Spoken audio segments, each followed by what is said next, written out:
தாத்தா வந்து காவேரி கிட்ட நீயே வந்து அந்த வீட்டை வாங்கிக்கோ அப்படின்னு சொன்னோன்னே அதிர்ச்சி அடைகிறாங்க நம்ம காவேரி விஜயும். அடுத்து வந்து விஜய் வந்து சூப்பர் ஐடியா தாத்தான்றாரு. என்னங்க ஐடியா? நான் இப்படி வாங்க முடியும் தாத்தா அப்படின்னோடனே, என்னம்மா நீ இப்படி சொல்லிட்டு இருக்க? உனக்காக விஜய் கண்டிப்பாக அந்த வீட்டை வாங்கி தந்துடுவான் அப்படின்னோடனே, சூப்பர் தாத்தா, முதல்ல அந்த ப்ராசஸிங் ஆரம்பிக்கலாம் அப்படின்னோடனே, தாத்தா நீங்கள் வேறு தாத்தா, அதெல்லாம் ஒன்றும் வேணாம் தாத்தா, நான் அதெல்லாம் தெரியாது. இந்த தீபாவளிக்கு விஜய் தர பரிசு உனக்கு அந்த வீடாக தான் இருக்கணும். இப்போ என்ன பிரச்சனை? அந்த வீட்டை யாரோ வாங்குறதுக்கு நம்ம வாங்கினா என்ன பிரச்சனை? நம்ம கையிலேயே இந்த வீடு இருக்கும்ல அப்படின்னு சொல்கிறாரு. முதல்ல காவேரி ஒத்துக்கல. அதுக்கப்புறம் காவேரி சம்மதிக்க வைக்கிறாங்க. தாத்தாவும் பேரனும் சேர்ந்து. அடுத்து வந்து காவேரி வேறு வழி இல்லாமல் சம்மதிக்கிறாங்க. ஆனால் வந்து விஜய் பேரில் தான் வாங்கணும் அப்படின்ற மாதிரி சொல்லிட்டு இருக்காங்க. அதையும் பார்த்துக்கலாம் அப்படின்னு சொல்லிட்டு தாத்தாவும் வந்து பேரனும் சொல்லிட்டு இருக்காங்க. இங்கே வந்து என்ன பண்ணுறாங்க, கடுன்னு இருக்காங்க எப்பவும் போல். வந்து கங்கா அதை பார்த்துட்டு, என்னடி உனக்கு என்ன பிரச்சனை, ஏன் உம்முன்னு இருக்க அப்படின்னோடனே, நான் ரொம்ப சிரிக்கிற மாதிரி எல்லா விஷயமும் நடக்குதா அப்படின்னு சொல்லி கேட்குறாங்க. என்ன விஷயம் நடக்கலை அப்படின்றாங்க.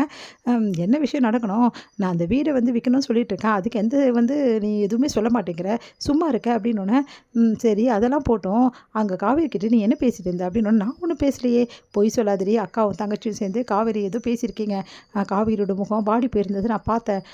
காவேரியோட முகம் கொஞ்சம் வாடினா போதும், பொண்ணோட முகம், ரெண்டாவது பொண்ணு மட்டும் சந்தோஷமாக இருக்கணும், கொஞ்சம் கூட வாடி இருக்கக்கூடாது முகம் இல்லைம்மா உனக்கு அப்படின்னு கேட்குறாங்க.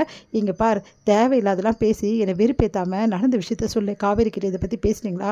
ஆமாம் பேசணும். ஏன்டி அங்கே போய் பேசுகிறீங்க?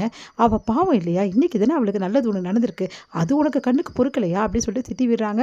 அது கேட்டுக்காங்க வந்து, இப்போ என்ன பேசிட்டோன்னு சொல்லிட்டு ஓவராக பண்ணிகிட்டு இருக்க, பேசாமல் எப்படி இருக்க முடியும், அவள் தானே பிரச்சனை பண்ணிகிட்டு இருக்கா, அதுதான் நாங்கள் எங்கள் 2 பேர் நிலமையும் அவகிட்ட நாங்கள் சொன்னோம், எல்லாருக்கும் பணம் வேணுன்றதை நாங்கள் சொல்லியிருக்கோம், அவளும் என்ன பண்ணுறதுன்னு தெரியாமல் கம்முன்னு இருக்கா.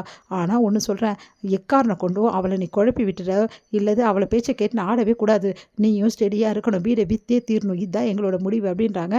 நீ எல்லாம் அடங்கவே மாட்டல அப்படின்றாங்க நம்ம சாரதா. என்னம்மா நீ ஓவராக பண்ணிகிட்டே இருக்க, பணம் வேணாம்மா எனக்கு, நான் இப்படியே இருக்கணும் சொல்கிறியா, உன் பொண்ணு மட்டும் நல்லா வந்து வாழணும் பாரு, சின்ன ஃபங்க்ஷன் சொல்லிட்டு அவ்வளோ பெரிய ஃபங்க்ஷன் நடத்துகிறாங்க, ஊரெல்லாம் கூப்பிட்டு வச்சுருக்காங்க, ஒரு சின்ன விஷயத்துக்கே இவ்வளோ பண்ணுறாங்கன்னா அப்போ வளகாப்பாவை எப்படிலாம் நடத்தியிருப்பாங்க, நல்ல காலம். ஏன் வளகாப்பை நான் தனியாக வச்சேன், இல்லைனா இந்நேரம் அவள் வளகாப்பு மாதிரி நான் ஆயிருக்கும். ஓ அதனால தான் நீ தனியாக வச்சியா, வேறு எதுக்கு தனியாக வச்சேன் அப்படின்ற மாதிரி சொல்கிறாங்க.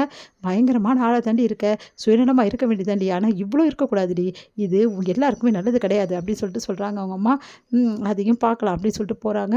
இவெல்லாம் திருந்தவே மாட்டா, விடு சாரதா அப்படின்னு சொல்லிட்டு பாட்டியும் சொல்லிட்டு இருக்காங்க. இங்கே வந்து காவேரி என்ன பண்ணுறாங்க, அப்படியே ஒரே டென்ஷனாக இருக்காங்க, ஒன்றுமே புரியல காவேரிக்கு, எல்லா விஷயத்தையும் யோசிச்சுட்டு இருக்காங்க. அப்போ விஜய் வந்து, என்ன காவேரி ஏன் இவ்வளோ டென்ஷன் அப்படின்றாரு.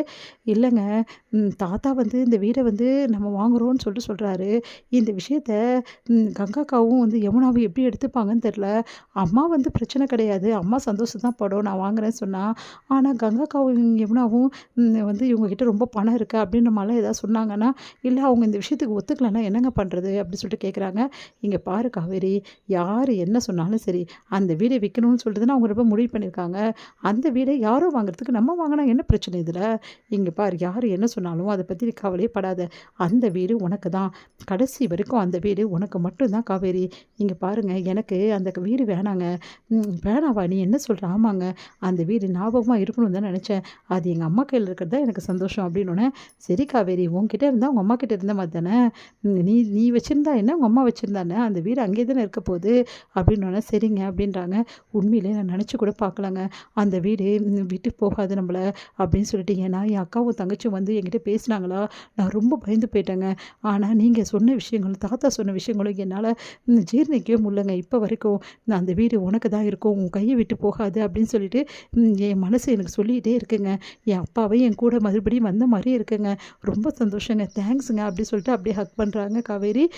தேங்க்ஸை இன்னும் கொஞ்சம் நிறைய இன்னும் கொடுத்து சொன்னால் நல்லாயிருக்கும் அப்படின்னோடனே, நீங்கள் என்ன சொல்கிறீங்க புரியலையே, கண்ணம் சும்மா தான் இருக்குது காவேரி, ஒரு 2 கொடுத்தீங்கன்னா ரொம்ப நல்லாயிருக்கும் உங்களை அப்படி சொல்கிறாங்க. அப்படியே கட்டி பிடிச்சிட்டு ஹக் பண்ணிவிட்டு, சரி சரி போனால் போதுன்னு கொடுக்குறேன் அப்படின்னு சொல்லிட்டு கிஸ் பண்ணுறாங்க. விஜயும் கிஸ் பண்ணுறாரு. 2 பேரையும் தண்ணியை மறந்து போகிறாங்க. அப்படியே அன்பில் அப்படியே இணைஞ்சு போகிறாங்க.